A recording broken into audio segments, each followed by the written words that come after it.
大家好，我是萨姐，今天和大家分享如何制作漂亮又美味的芋泥千层酥。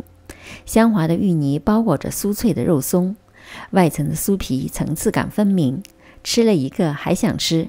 今天的视频里，除了分享如何自制香滑的芋泥馅，还会在片尾总结几个做千层酥常见的问题。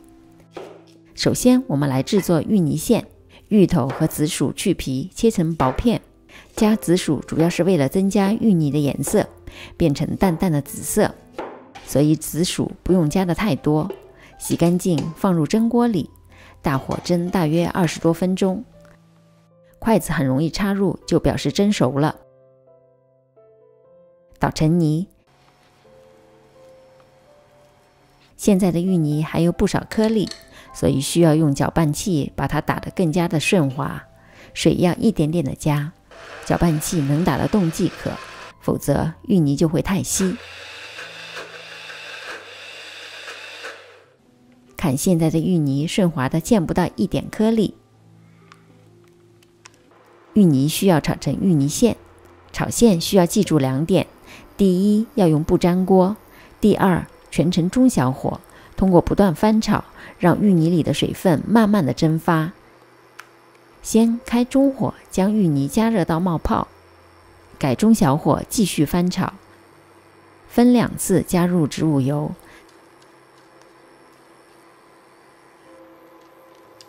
等油完全被芋泥吸收之后，加入细砂糖。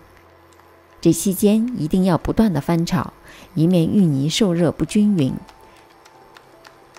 接着加入葡萄糖浆，如果没有的话，可以用麦芽糖或者蜂蜜代替。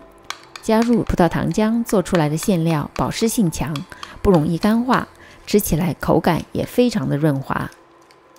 大约炒了25分钟，芋泥开始成团，表面显得非常的油亮。用手按一下不沾手，就差不多炒好了。保鲜膜贴着表面盖好，放凉备用。芋泥馅放凉之后，分割成16份，每份大约20克左右。搓圆之后用保鲜膜包好。现在来做油皮和油酥。先来做油皮，面粉我用的都是中筋面粉，加入糖、盐、猪油和水。猪油也可以用黄油或者植物油代替，不过猪油做出来的酥皮口感比较好，也不觉得特别腻。先低速搅拌1分钟，等成团之后再转成中速搅拌大约6到7分钟。由于面团的吸水性都不一样，如果油皮偏干，可加入一点水，如果偏湿的话，就加入少量的面粉。面团不用揉到拉模，所以如果你用手揉的话，揉到表面大致光滑就可以了。盖上保鲜膜，松弛30分钟。接着来做油酥部分，面粉里倒入紫薯粉和猪油，加入猪油搓揉到面粉里，然后捏成一团。如果你的面粉偏干，完全不成团，加入少量的植物油即可。盖上保鲜膜，松弛20分钟。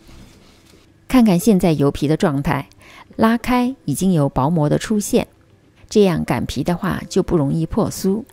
今天我们要做16个芋泥酥，所以先把油皮和油酥分别都分成8等份。油皮每份大约35克，油酥大约24克一份。将1份油皮包住1份油酥，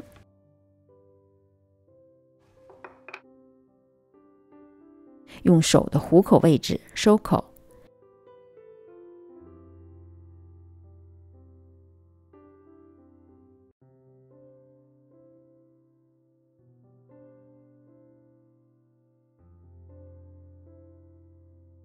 取1份酥皮面团，封口朝上，按扁，从中间上下左右的擀开，要把边上的紫色油酥部分擀均匀，不要留太多的白色油皮部分。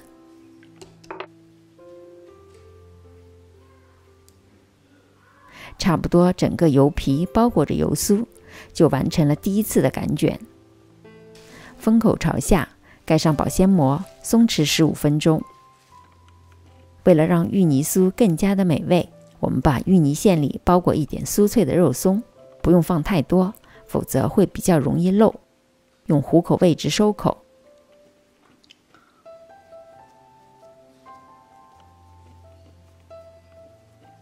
盖上保鲜膜。面团松弛好了，我们需要再擀卷一次，封口朝上，用手先压扁，上下均匀地擀开。这个面团擀长一点的话，卷的层数多，出来的酥皮层次也会多一点。这边要留意面团的两端油皮油酥尽量擀匀，白边多的那一端可以留在外侧，从另一端卷起。卷起之后，侧面看起来就是这样的。卷完之后用保鲜膜包好，以免表皮变干。用家里最快的刀在面团中间切一刀，切的时候不能一刀切，需要慢慢的切，否则面团侧切面很容易被切扁。看这个侧切面层次特别的分明。切好的面团盖上保鲜膜，松弛10分钟。把漂亮的侧切内面朝下，用手压扁，然后稍微擀大一点，让螺旋纹保持在中间的位置，这样做出来的酥皮螺旋纹分层才会在中间。包入一颗芋泥馅，用手的虎口位置收口。做好的芋泥酥稍微按压整形一下，让顶部保持一个圆拱形，外皮和内馅之间不要留空。放入预热好170度的烤箱，中下层烤20到22分钟。烤箱取出之后，马上放在架子上放凉。又到了我最喜欢的试吃时刻了。酥松的外皮，一层层分明的层次，切开里面是香滑的芋泥和酥脆的肉松，真的好好吃。这个芋泥酥层次不错，不过螺旋纹中心只有油皮没有油酥，这就是因为在第一次擀卷的时候两边没有擀匀所导致的。这个呢有点破裂爆开，主要是因为制作过程中面团表面稍微有点变干，而且在包馅的时候手的虎口位置太过用力，破坏了分层。总结一下做千层酥皮的要点：全程面团都要盖上保鲜膜，防止表面变干。擀卷的时候油皮和油酥一定要擀匀，油皮完全包裹着油酥。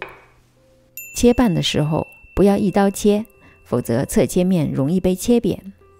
烤制的温度不要超过175度，以免表面变得焦黄，影响卖相。如果大家觉得这个视频有用的话，记得点赞和订阅，也可以在家做完发作业到我的 Facebook， 有问题的话也可留言给我。其他视频请进入萨姐的南腔北调观看，我们下集再见。